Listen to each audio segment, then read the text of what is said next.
Hey there. Test, test, test, test, test, test. Test, test, test, test, test, test. I should, I think the mic is good. The mic is good. The mic is good. I always forget which side of the mic. I think, yeah, we're good. So, this is Reading the Times for Wednesday, October 27th. Reading the Times for Wednesday, October 27th. Continuing the trend on the last couple of videos. No, we know what we're doing, Shaz. We are first describing what you can do to help me on my journey. What is my journey? Well, Shaz is running for Congress out of the California 20th District. I'm an independent. I have no money. I have no attention. I have no supporters. I have some ideas, a few ideas. One of my ideas is this.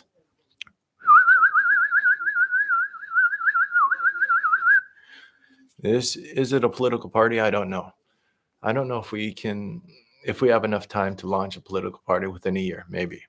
I started this, when did I start? Officially, I started this podcast Dia de los Muertos, yesterday, November 1st. But I've been noting the New York Times for the week before that. We're going to launch by first rolling out an idea I came up with about a year ago. No, almost 2 years ago now. Reading the New York Times over 2 years ago, actually, because I started reading the New York Times every single day. Why do we do that? Well, it claims to be all the news that is fit to print, the paper of record. It's a lot. Let's see. When I did real estate in New York, I'll do a brief bio. Wait, you're getting ahead of yourself. Shaz, you're going to do this for 2 minutes, and we're going to start reading the news. So first, I'm running for Congress. California 20th District. It covers Monterey, Santa Cruz, Big Sur. I love Big Sur. When I look back on my life recently, I noticed I go to Big Sur a lot. I go to nature a lot. I love Puerto Rico too, but I feel most grounded in nature. Look at this. This is the world. We need to save the world. Climate and probably war are the two biggest universal concerns. We need to save the world for future generations, leave it better than how we found it. It's actually a moral imperative. I have a philosophy book on that.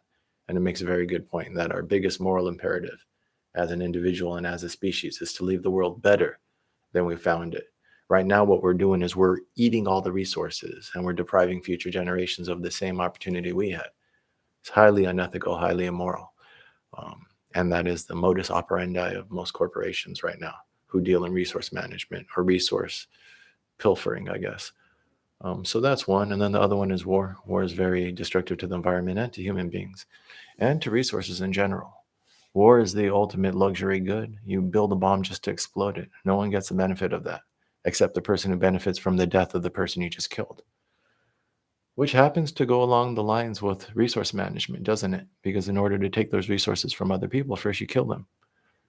That's the pattern of modern civilization. That they claim is civilized. I don't claim it's civilized. So anyways, I'm running for Congress out of a location which has a resource, Mother Nature, which has yet to be tamed, Big Sur. I also have worked off and on in Santa Cruz many times, lived there, some of my best memories, some of my best people. My first hires are going to be out of there. I have a very good friend contingency group. And I was stationed in Monterey, California. That was my station, duty station when I was in the Army. So going back there gives me kind of like the mission focus. I have a little military hat. This is a mission.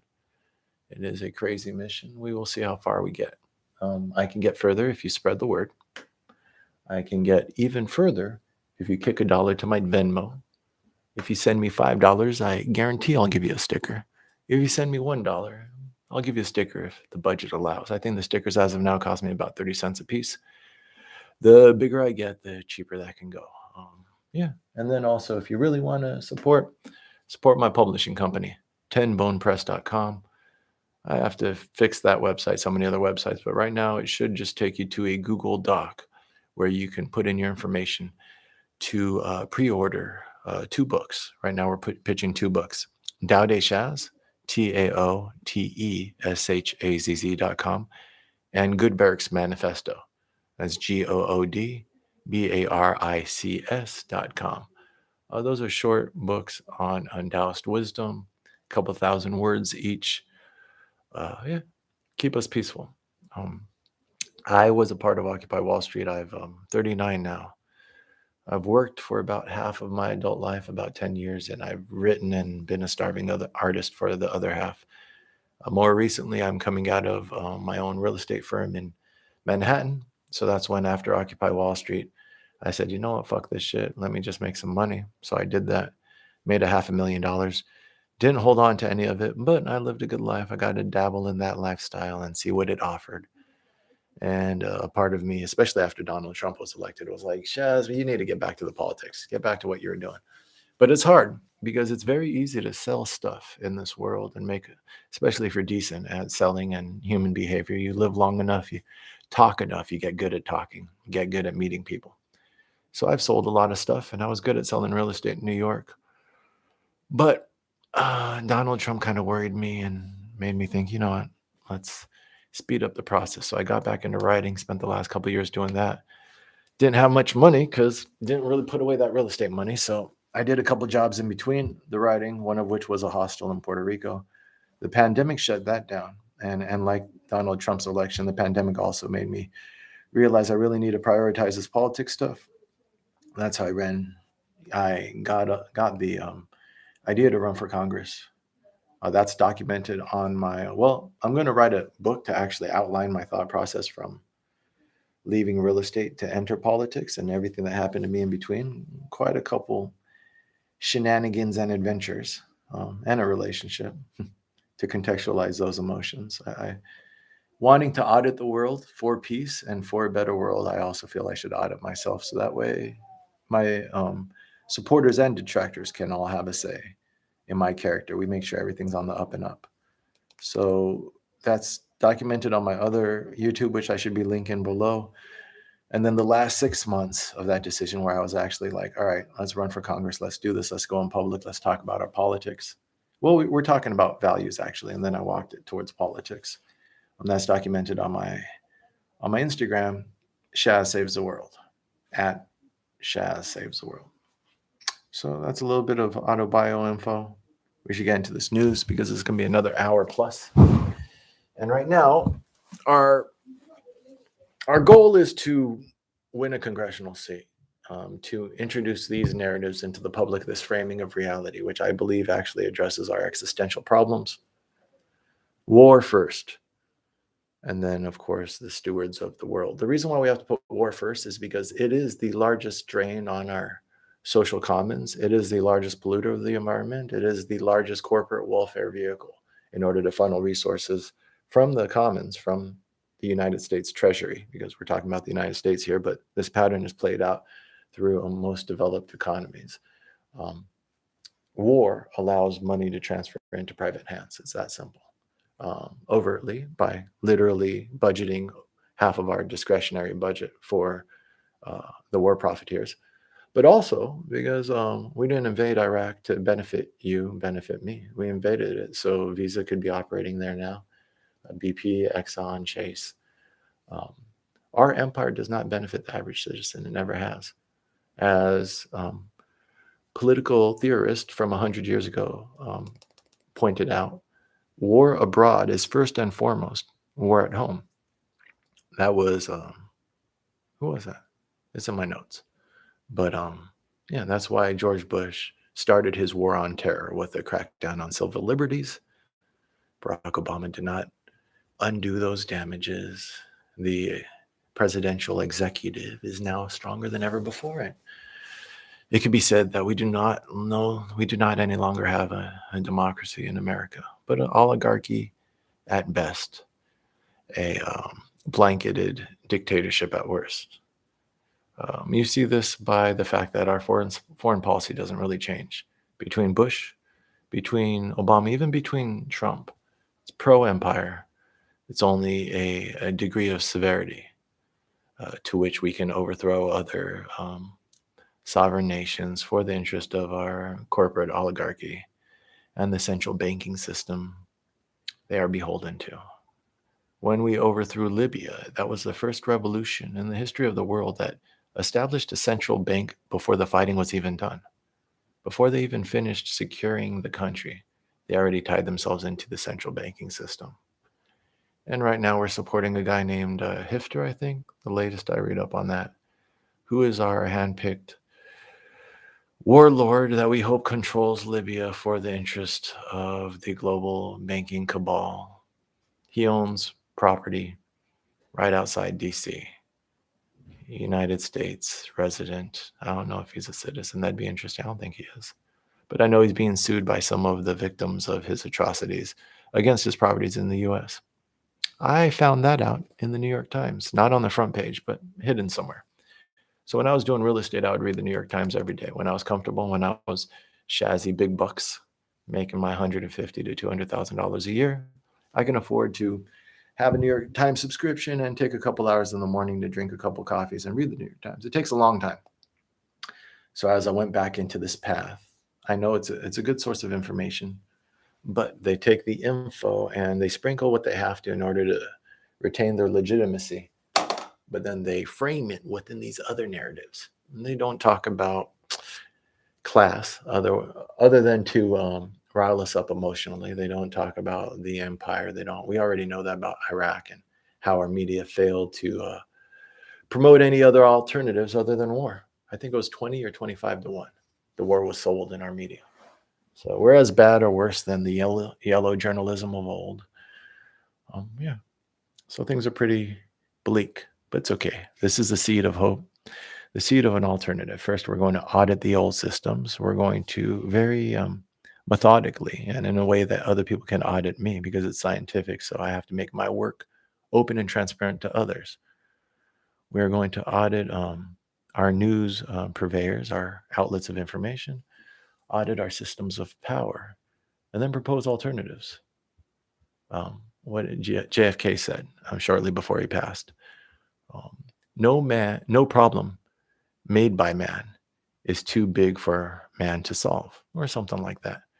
Marcus Aurelius, in his meditations, also said, no burden given to man. Wait, what is it? There is no burden that man was not formed by nature to bear. So all of this is just to kind of like unwind the anxiety of the current age that makes it feel like these things are unmanageable. These problems are too big. The world is too complex to understand. If that's true, then no one understands it. Then your guess is as good as mine anyways. So it's a self-defeating statement. It's a paradox. It's nonsensical. It doesn't make sense. If the world is too complex to understand, then that undermines all authority. Therefore, you should be your own authority. And if it's not too complex to understand, which is what they claim, that their explanations and their systems and their structures are the ones that should manage, then we can improve upon those. If you believe in progress, let's progress in a scientific and transparent manner. And if you don't believe in progress, step aside for those who do, because then you have nothing to say and nothing to contribute. I do believe in progress. I do believe we can figure this out, and I'm attempting, in my humble way, to do such a thing and save the world. We're going to have some fun while we do it. And we're going to promote the good. That's all we can do, right? Nurture the good. Oh, a part of nurturing the good is taking your energy away from the bad. But first we have to put the work in. That's what we're doing here. All right. That's enough of me talking. 13, 14 minutes. Reading the Times for Wednesday, October 27th, 2021. Reading the Times for Wednesday, October 27th, 2021. Democrats hammer out novel plan to tax billionaires and corporate giants. Senate Democrats rushed on Tuesday to nail down the details of a groundbreaking tax on billionaires' wealth, part of an elaborate menu of tax increases to finance a significantly scaled back bill that would strengthen the social safety net and address climate change. The billionaires' tax and the corporate minimum tax faced skepticism among House Democrats who questioned their feasibility and both were likely to encounter legal and constitutional challenges. Ms. Sinema's refusal to accept conventional tax rate increases has played into the hands of Senator Elizabeth Warren, Democrat of Massachusetts, and a longtime proponent of creative measures to break through the tax avoidance strategies of the rich. The minimum tax unveiled on Tuesday was something of a substitute for initial efforts blocked by Ms. Sinema to raise the corporate income tax rate to at least 25% from 21%, still far lower than the 35% rate paid before President Donald J. Trump's 2017 tax cut. Importantly, Miss Sinema blessed it as a common sense step toward ensuring that highly profitable corporations, which sometimes can avoid the current corporate tax rate, pay a reasonable minimum corporate tax on their profits. The details of the billionaire's tax were being hammered out on Tuesday night. The 16th Amendment clarified that income taxes do not have to be apportioned, and Mr. Wyden was careful to say his billionaire's tax was a tax on income, not wealth. You can't have wealth without income, he said. These children were beaten to death. Could they have been saved? The changes include appointing a captain to oversee child abuse cases in the police special victims division, effectively reinstituting a position that was eliminated a year ago, requiring home visits by the police in suspected abuse cases when someone in the family has a domestic violence history, and restarting a cross-training program between the police department and ACS that the city stopped during the pandemic. While child abuse experts say a death is often preceded by increasing violence, it is easier to look back and see how tragedy might have been avoided than to predict when mortal danger lies just ahead. The Child Welfare Agency, which has stepped up efforts in recent years to keep families together rather than send children to foster care, is under competing pressures. It spends much of its limited resources investigating maltreatment reports, often filed by estranged partners, which can lead to unnecessary removal of a child from a home, according to lawyers for parents in the system. The city's changes do not include any increase in the staffing of police child abuse squads, where about 75 detectives, many of them novice detectives, known as White Shields, collectively handle about 7,000 cases per year. A spokeswoman for the police department, Devorah Kay, responded that special victims child abuse investigators are seasoned and well rounded. Many have experience in domestic violence prevention, and some have experience in child welfare, she said. All of these kids died. Now is the fix up? She cited that many cases over the decade in New York City where missed signs preceded a child's murder and led to shakeups in child welfare, a list that includes Eliza Izquierdo in 1995, Nix Maury Brown in 2006, Marcella Pierce in 2011, and Zymir Perkins in 2016.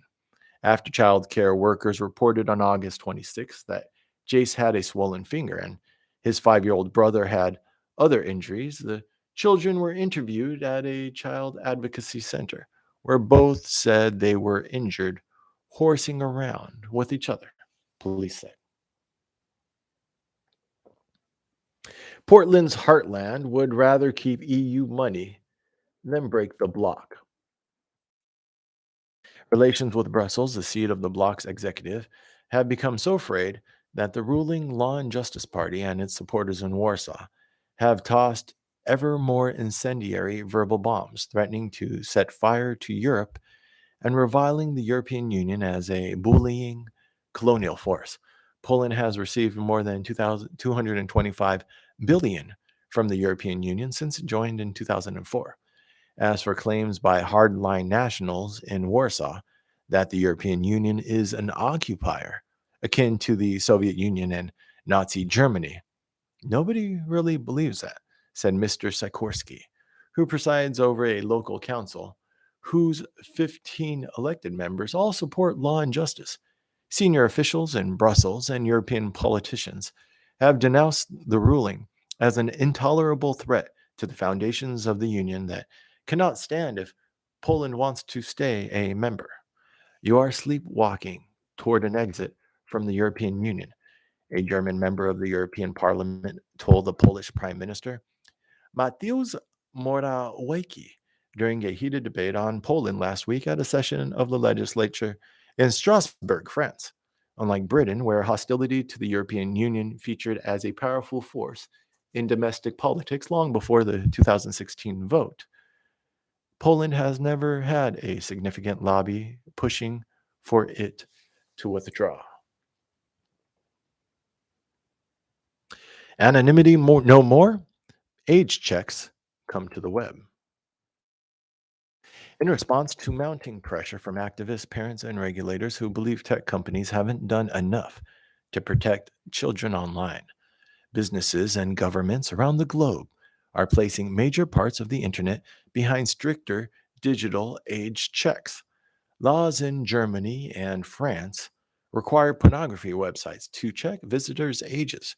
New child protection guidelines in Britain say some websites need to take additional steps to verify their users' ages when the services collect sensitive user data. The company said in a July blog post that it was developing programs to look for signs that users were lying about their age, like spotting when someone who claims to be 21 gets messages about her quinceañera.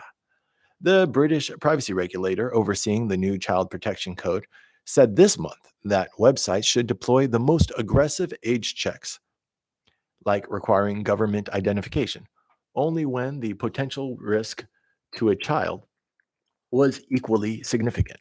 While sorting out which age check method to use, Roblox, the game company, showed prototypes to 10 teenage players, said Chris Aston Chen, a senior product manager at the company. After a year of rampant cheating, Elite Bridge tries to clean up. In interviews, top players, league officials, and data analysts described a surge in cheating as the coronavirus pandemic pushed players online and a subsequent backlog of cases in the game's Byzantine disciplinary system. We just don't know what percentage of bridge players playing online are cheating, he said. They've caught people who everybody likes. Serious cracks in the culture began in 2015 when a top player named Boye Brojland described cheating by top international players. Statistical analysis like Nicolas Hammond, the author of Detecting Cheating in Bridge, noticed players who were suddenly competing beyond the abilities of Bridge's all-time best players. Citing her age and her health, she said, I did not feel I could handle a grueling ordeal. Several players argued that cracking down on cheating among beginner or intermediate players was less important than stopping it at the top. There's a lot of pressure from the top players down to make a player do the right thing, said Mitch Nunez, a player who prosecuted a case this year.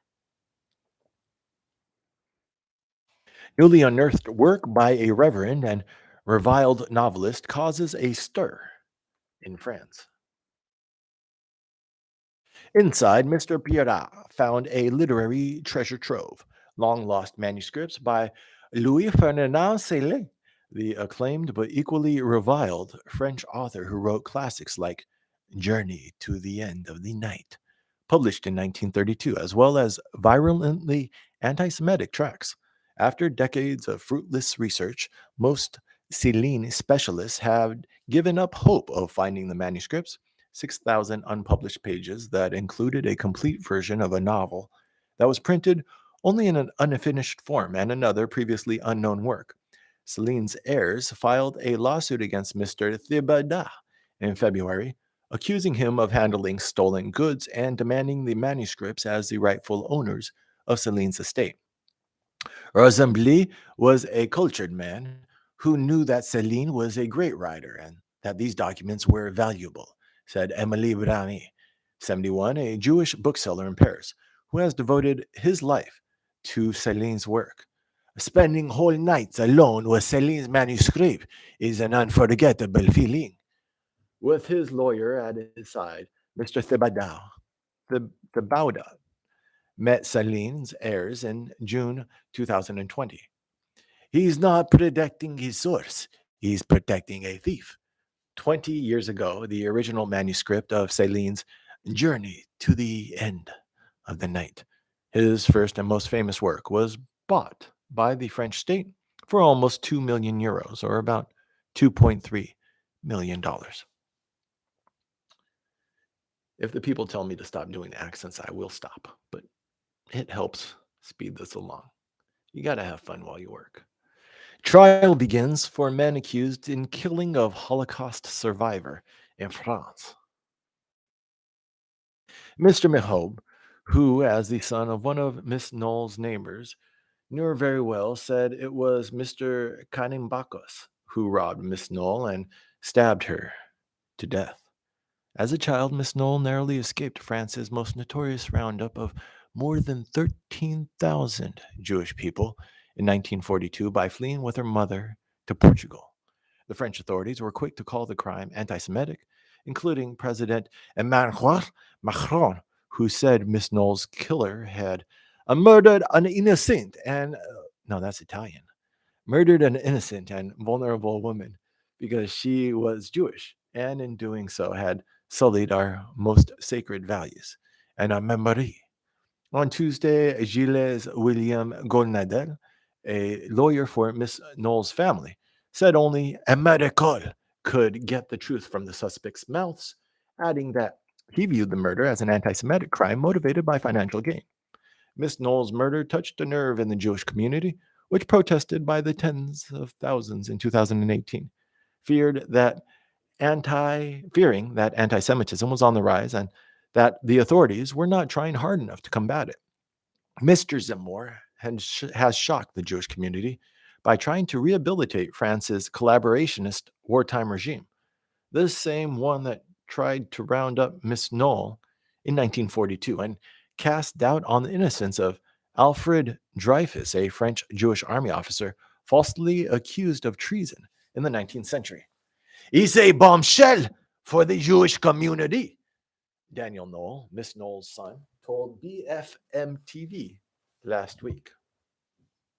I think I got that one good. As gangs' power grows, Haitian police are outgunned and underpaid. On each side of the bridge were neighborhoods under siege. Let me make sure the audio is going. I haven't messed one of these up yet. Yeah, we're good. That's the worst feeling. You do this for an hour and you're like, no audio. I've done that before. All right. On each side of the bridge were neighborhoods under siege by gangs. In one of them, Haitian officials believe a powerful gang, 400 Mawozo, is holding a group of American and Canadian missionaries hostage for ransom. Under Haiti's last elected president, Jovenel Moise, and since his assassination in July, the power of gangs has only grown, while that of police, dependent on an increasingly depleted state, has diminished, leaving officers even more underfunded, under-equipped, and severely underpaid. On either side were gang-controlled neighborhoods that had been nearly emptied as impoverished residents preferred to abandon homes and possessions rather than live under the sway of a gang that kills and robs at will.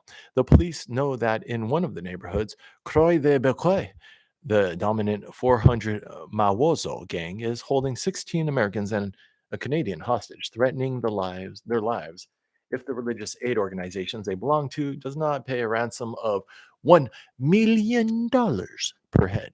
But entering the neighborhood is out of the question. How can you explain that schools are open and we cannot afford the tuition, that grocery stores are full and we can only look at the food from the outside? The two police officers worried that they too could soon join the increasing number of Haitian citizens who are internally displaced by gangs. Aung San Suu Kyi defends herself during the show trial in Myanmar. More than 8 months after she was detained by the military in a coup, Daw Aung San Suu Kyi, the leader of Myanmar's ousted civilian government, and her lawyers mounted her defense for the first time on Tuesday in a closed door hearing. Miss Aung San Suu Kyi, 76, appeared in a courtroom specially built for her in Nai Pyi Dao, the capital of Myanmar, where the prosecution has spent the last several months presenting its case on charges of inciting public unrest, illegally importing walkie talkies, and breaching coronavirus regulations. Experts say there's little doubt that Ms. Aung San Suu Kyi will be convicted, and that the trial is an attempt by the military to prevent her and her party, the National League for Democracy, from returning to office after a landslide election victory last November. Ms. Aung San Suu Kyi faces three simultaneous trials on 10 of the 11 charges against her. During her 5 years as the country's civilian leader, Ms. Aung San Suu Kyi, a Nobel Peace Prize laureate, was locked in an uneasy power sharing arrangement with the military.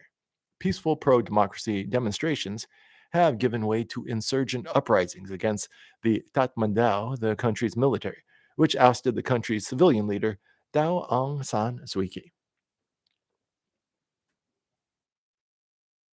Early return to power, Trudeau promises an activist government.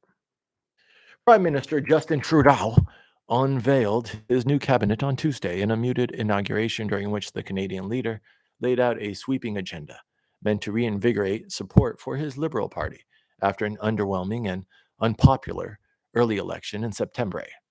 The swearing in ceremony, dampened by pandemic restrictions and a chilly autumnal rain, was the first major event since the new government was formed by an election held last month that denied Mr. Trudeau the voting majority he had sought in the House of Commons.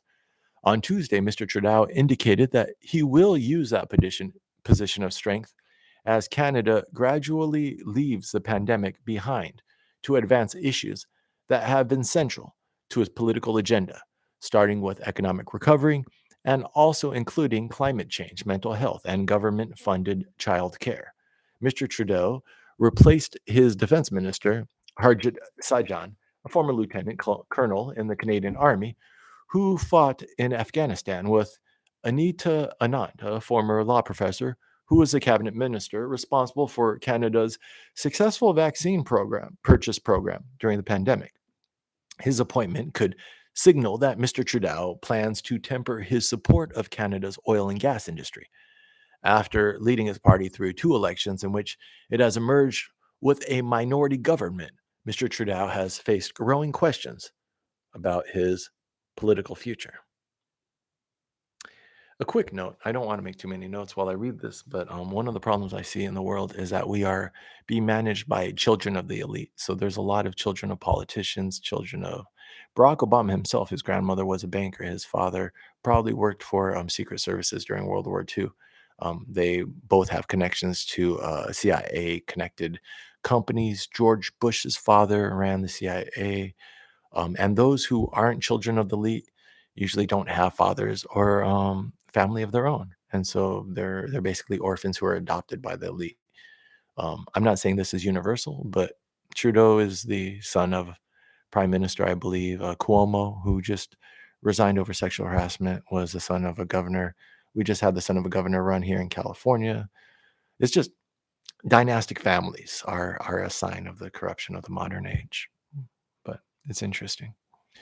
Sudan's prime minister was detained at home of at a, Sudan's prime minister was detained at home of General who led coup.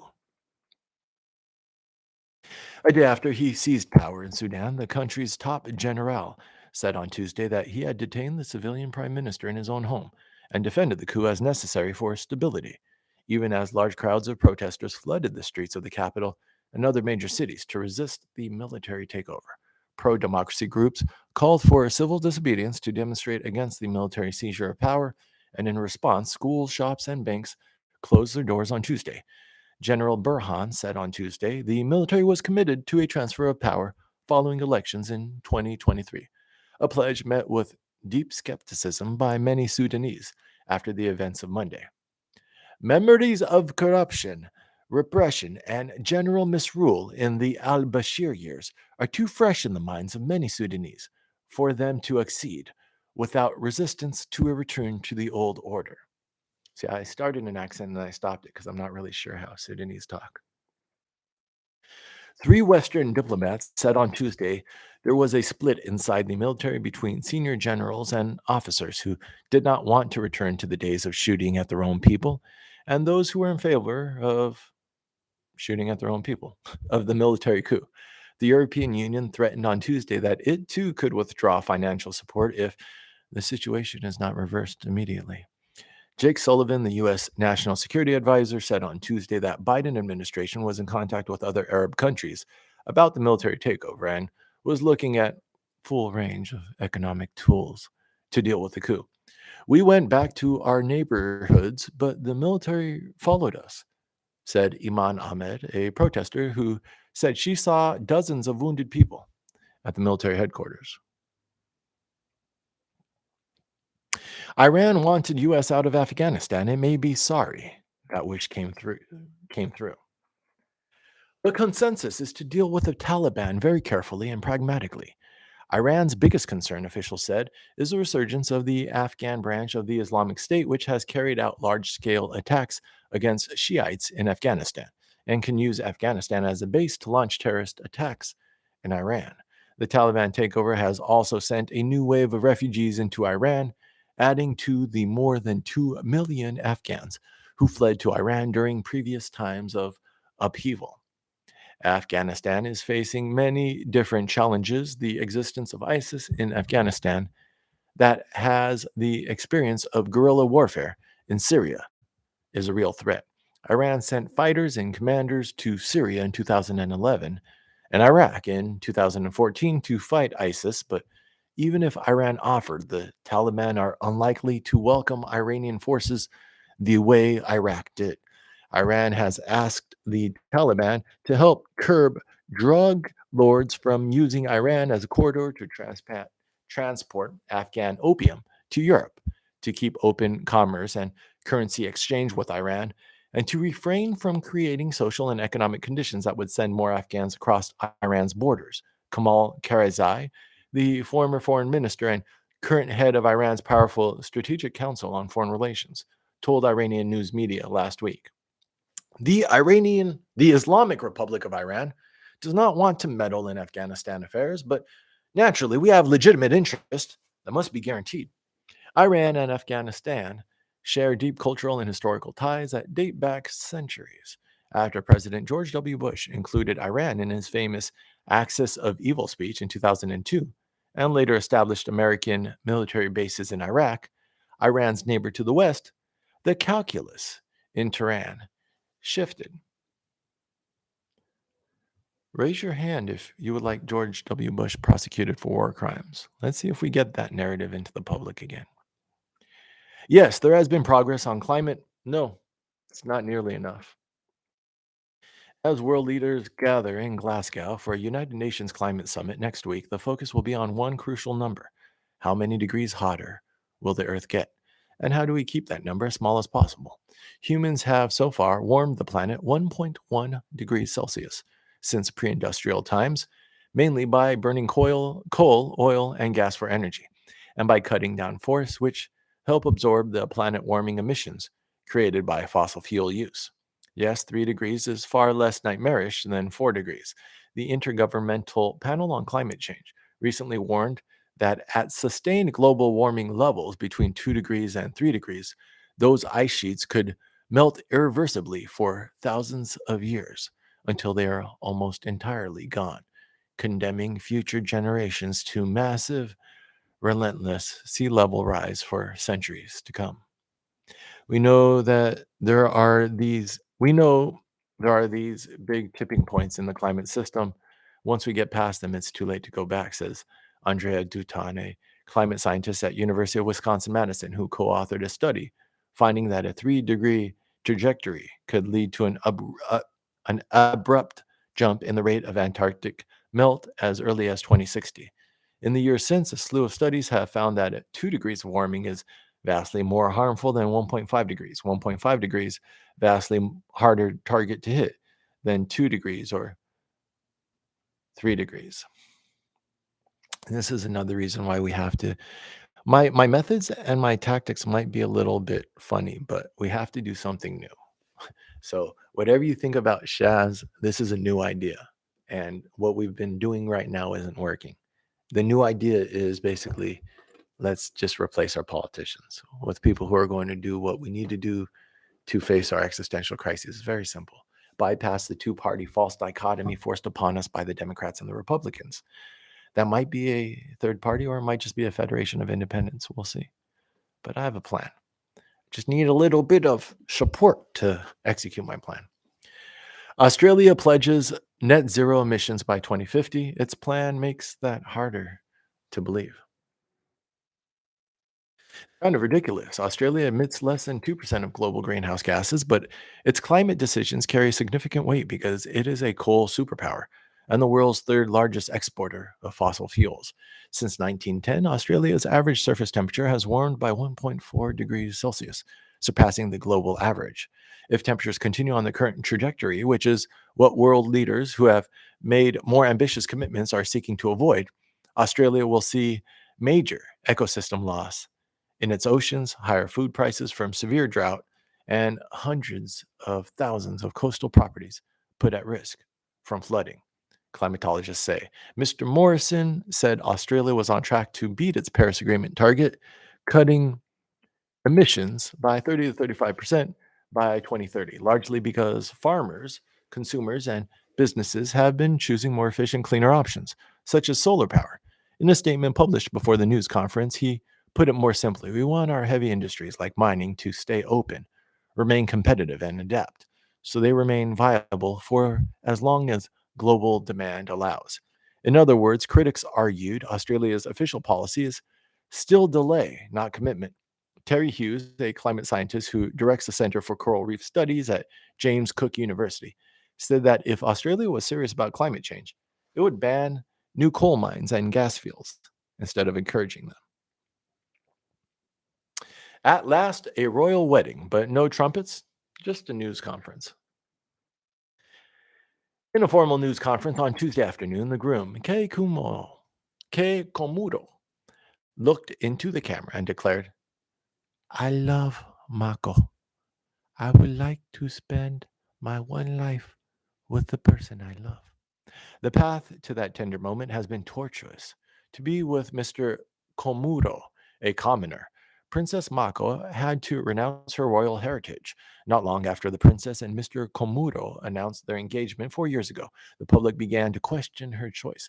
The paparazzi chased Mr. Komuro, 30, after he left for New York to attend Fordham Law School and tracked his shaggy hair and food truck habits.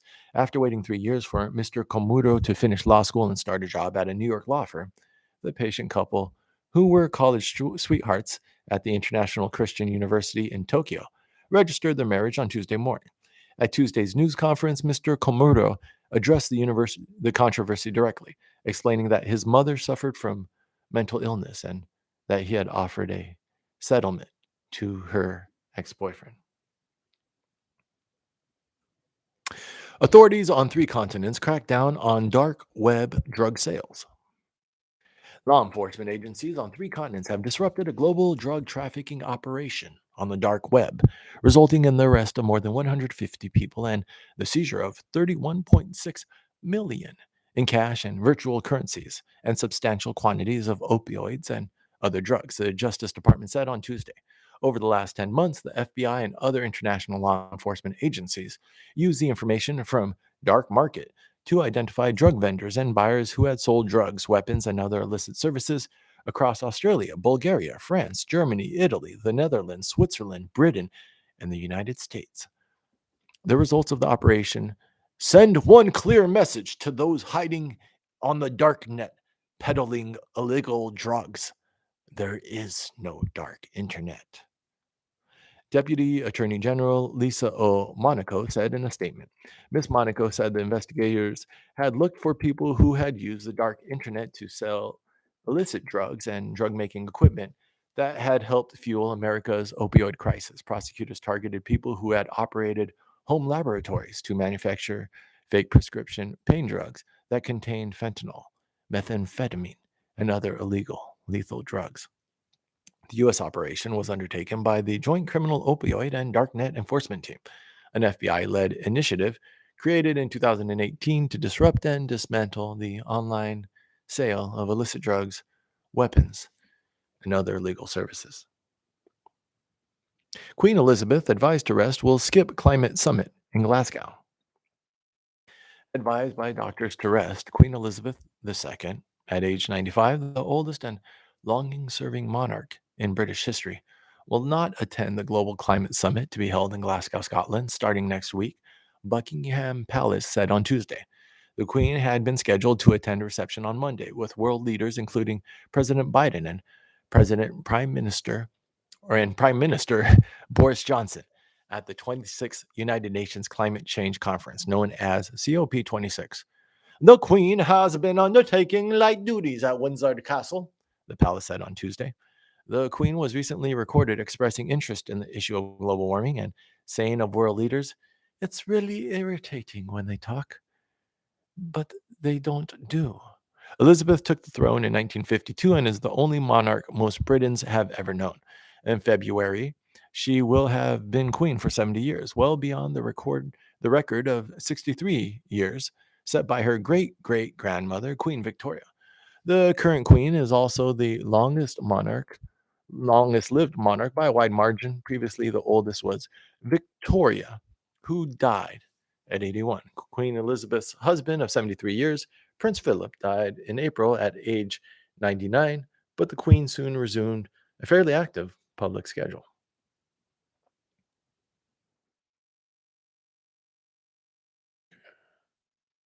Oops. Heavy rain soaks New York as storm pounds the Northeast. The storm dumped more than 3 inches of rain in parts of New York, New Jersey, and Connecticut on Tuesday, with more expected throughout the night. Around New York City, the storm's resurged resurgence threatened to snarl Wednesday morning's commute. The easternmost part of Long Island and the southeastern corner of Connecticut were also under a high wind warning until Wednesday afternoon, with the Weather Service cautioning that widespread power outages are expected. Utilities in New York, New Jersey, and Connecticut reported hundreds of outages throughout the day, and officials said that they expected to see increased power failures in all three states, particularly in coastal areas as winds intensified.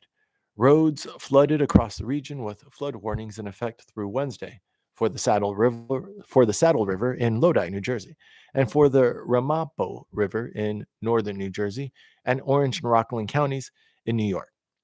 Nelson Vaz, a meteorologist at the Weather Service in New York, said that forecasters were concerned about flooding in northeastern New Jersey, where some of the rivers are starting to come over the riverbank.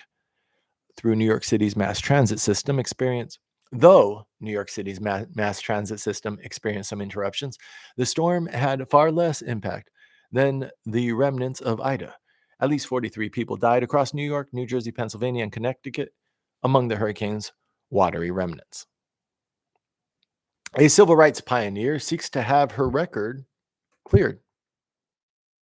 Minutes before the white bus driver told Claudette Colvin in 1955 to give her seat to a white woman, she had been looking out the window, thinking of a black boy from her neighborhood in Montgomery, Alabama, who had been sentenced to death. Miss Colvin, who refused to give up her seat on a segregated Montgomery bus on March 2nd, 1955, 9 months before Rosa Parks, filed a petition on Tuesday to have her juvenile arrest record expunged, saying in an affidavit that justice from the court system was overdue. Miss Colvin would later serve as a star witness in the landmark case that effectively ended bus segregation. Miss Colvin moved to the Bronx after her conviction, but returned to Montgomery at the peak of the bus boycott that Mrs. Parks had subsequently sparked. Miss Colvin would end up testifying in federal court in Browder versus Gale, the landmark case that effectively ended bus segregation in 1956. Cassandra Sanders, who lives in the King Hill neighborhood of Montgomery, where Miss Colvin grew up, has led the effort to protect Miss Colvin's legacy. Asked the city earlier this year if anything could be done to honor her and the pivotal role she played in the fight for civil rights. Criminal charges possible in shooting on Alec Baldwin set, DA says. The actor Alec Baldwin was rehearsing with a gun that he had been told did not contain live ammunition when it went off, killing the film's cinematographer and wounding his director. Miss Carmit Altwise took issue with the descriptions of the firearm used in the incident as prop gun, saying that the terminology, which is used in some of the court documents related to the case, could give the misleading impression that it was not a real gun. According to affidavits included in applications for search warrants, Dave Halls, an assistant director on the set, had gone outside the church and taken the gun off a cart where it had been placed by the film's armorer, Hannah Gutierrez Reed. Mr. Halls handed the gun to Mr. Baldwin, who was rehearsing inside the church, according to the affidavit, and said it was a cold gun, indicating it contained no live rounds and was safe for Mr. Baldwin to handle. Mr. Baldwin then rehearsed a scene that involved cross drawing a revolver and pointing it toward the camera lens, according to the affidavit. When the gun fired, striking Miss Hutchins in the chest and killing her, and hitting the director of the film, Joel Soiza, in the shoulder, wounding him. It's probably weeks, if not months, of follow up investigation that we're going to need to get to the point of charging. Miss Carmack Altways said that she was aware of news reports suggesting that crew members had used guns with live ammunition for target practice hours before the fatal shooting, but said that the reports were unconfirmed. Mamie Mitchell, the script supervisor who called 911 after the shooting, has hired Gloria Allred as her lawyer, according to a statement from Miss Allred. The student body is deaf and diverse. The school's leadership is neither.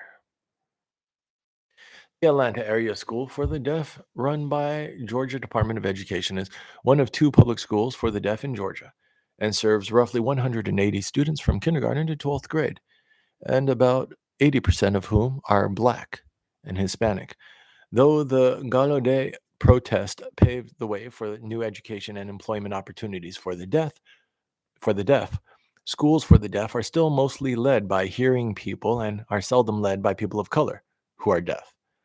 Of the 73 school leadership positions for 71 statewide K through 12 schools for the deaf across the country, 46 are held by hearing people, according to Tani Holmes Fleabok, a professor of deaf studies at Gallaudet.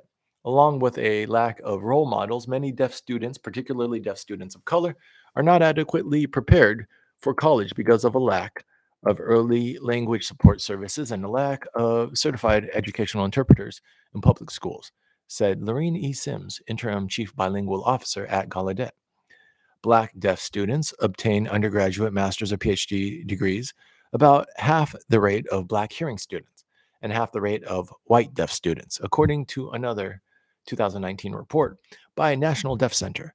Recently, Netflix Deaf U reality series focusing on Gallaudet college students was criticized for its lack of deaf women of color, even though less than half of the school students were white at the time. Man convicted in 1981 Brinks robbery wins release from New York prison.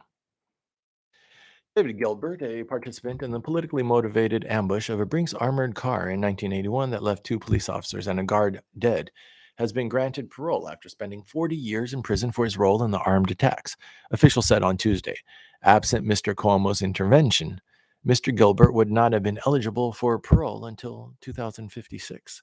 Mr. Keenan, who has been tireless in opposing the release of those convicted of taking part in the attack, has previously called Mr. Cuomo a traitor. Ed Day, the Rockland County executive, called the decision to parole Mr. Gilbert a cruel and unjust slap in the face of families of the attack victims. Mr. Gilbert, who was in a getaway vehicle when he was taken into custody, was convicted of robbery and felony murder for his role in the attack. In a statement issued after Mr. Cuomo commuted Mr. Gilbert's sentence, Mr. Bowden said he was overcome with emotion. Although he never used a gun or intended for anyone to get hurt, my father's crimes caused unspeakable harm and devastated the lives of many separate families.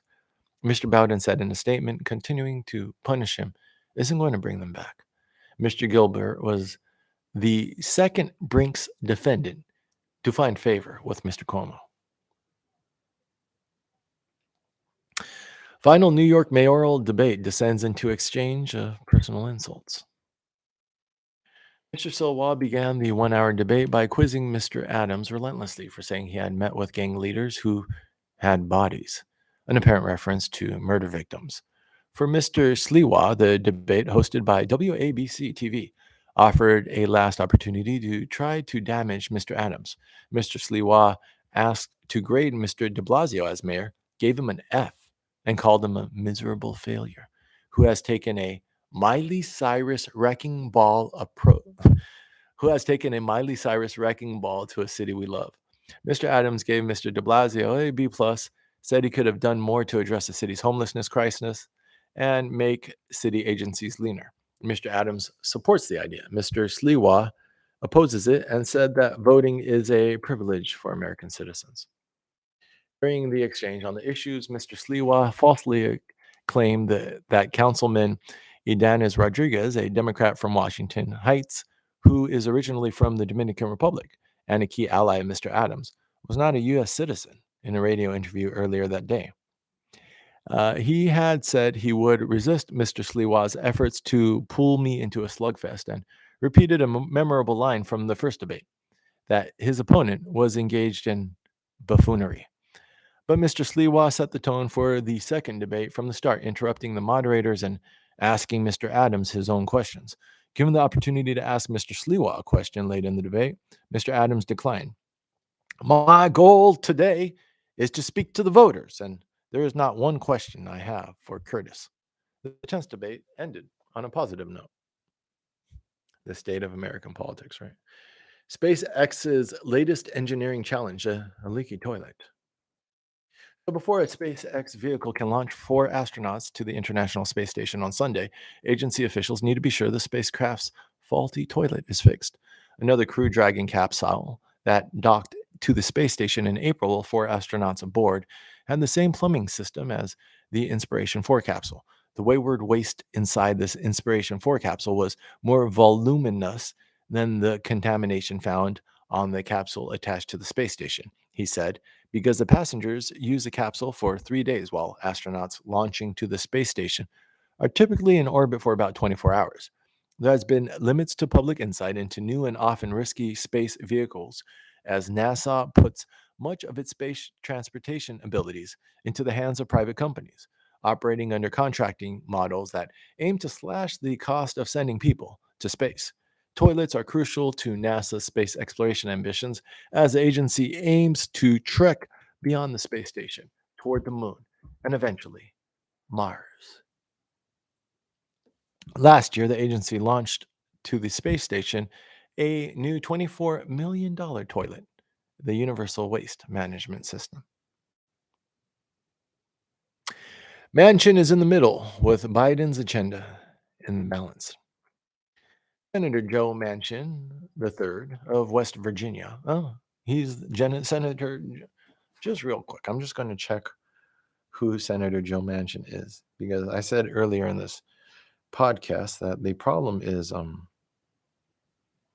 the children of the elite because we've had institutional corruption for a while now. Let's see if he fits that description. All right, let's give a quick background of Senator Joe Manchin. We can't do this all the time. And when we get this more automated with people reading it for me, I can spend more time researching. Senator Joe Manchin III was born August 24th, 1947, American politician and businessman serving as a senior United States Senator from West Virginia. Held the seat for over 10 years now. Personal life, personal life, personal life, personal life. Here we go. Early life and education.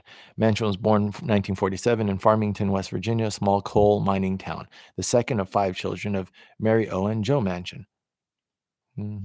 Father of Italian descent, mother and his grandparents Czechoslovak immigrants. All right, so the grandson of immigrants.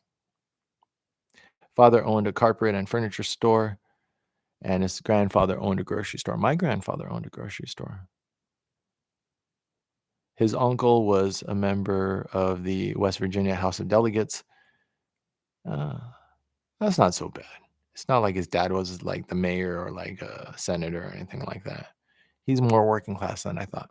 That's why you have to be fair and objective, and you do things in a transparent manner. You can identify a pattern, but it doesn't mean that everyone's going to fit the pattern. So it's fine. Joe, you're off the hook.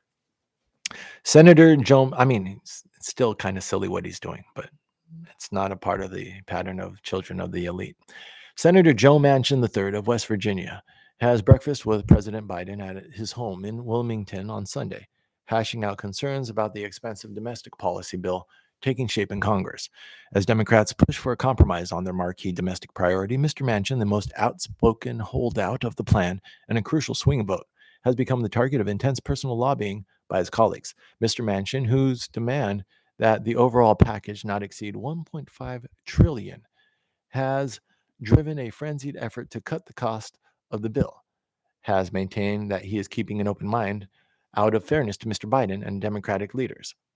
On Monday evening, it was Senator Chuck Schumer of New York, the majority leader, along with Senators Thomas R. Carper of Delaware, Maria Cantwell of Washington, Ron Wyden of Oregon, and other climate hawks, seeking to salvage a fee on methane emissions and other spending, to which Mr. Manchin has objected. After his breakfast with Mr. Biden and Mr. Schumer, Mr. Manchin fielded a call from Representative James E. Clyburn of South Carolina, the number 3 House Democrat, who urged him to support a proposal to cover the cost of expanding Medicaid in states that had not done so under the Affordable Care Act. Democrats have good reason to court Mr. Manchin's support.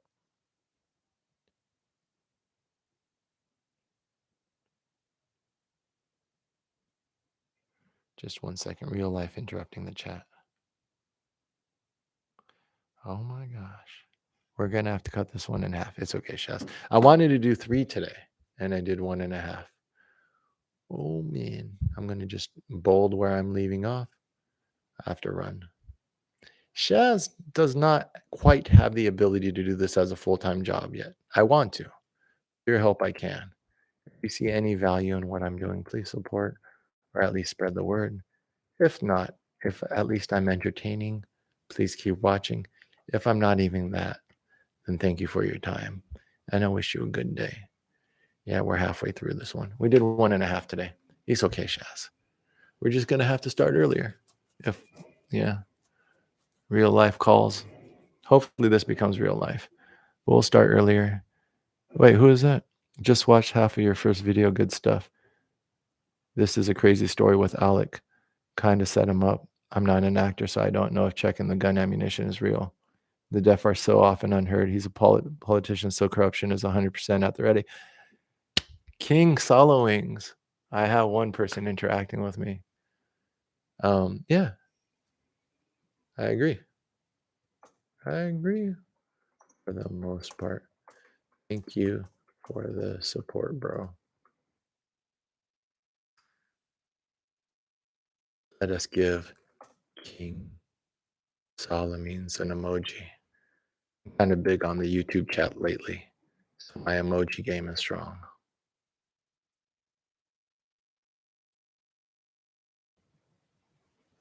All right, we have to close this. Yeah, okay, that's some good feedback. We are starting little by little. We will grow. Thank you, King. To be continued tomorrow. We're just going to start earlier. We're eventually going to catch up to the present. I would like this to be a news source that you can just like by noon, you get the day's news within an hour. What I figure is I'm trying to describe the world to help me make sense of it so I could run for Congress. And I'm going to share my tools with you so that way you can make sense of it with me. The proof will be in the results. So if the tools that I create help you be less stressed, more informed, and better manage the world around you, then I'm succeeding. So many politicians run for office.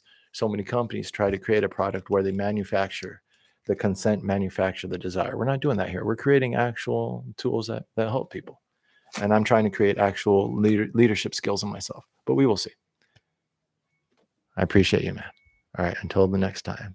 Take care, be well. Signing off. Shaz.